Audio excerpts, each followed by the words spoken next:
Do you believe that the Palestinians are capable of governing themselves without Israeli interference? I think that's a very good question. I think that that's one that we'll have to see.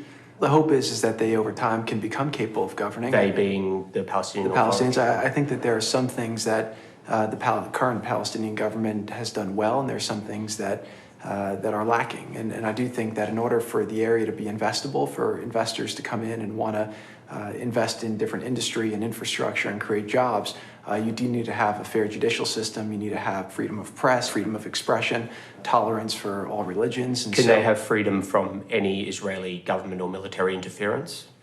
I think that it's a high bar. I think what you need to figure out is what is a way that you could have both people live in peace. When I speak to Palestinian people, what they want is they want the opportunity to live a better life. They want the opportunity to pay their mortgage. You don't think they want their own state, free from Israeli government? I think that they want an opportunity. He gave a long-winded, convoluted answer that basically said, no, the Palestinians cannot govern themselves, but he said it in such an insulting way, more along the lines of the following. Palestinians are basically not interested in governing themselves.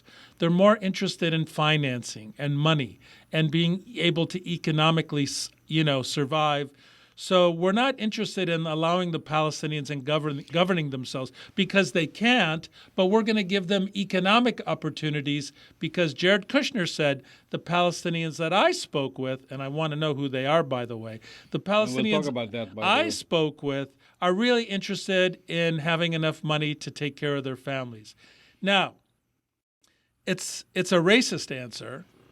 It's an insulting answer. It's an answer that does not reflect the reality of 99.99% of Palestinians, not just in Palestine. It also reflects on his colonial mentality. Precisely. Because this is what the Brits said about African countries. This is what they said about India. This is what they said about the countries they occupied in the Middle East. The whole concept that, those nations are not qualified to run their own affairs.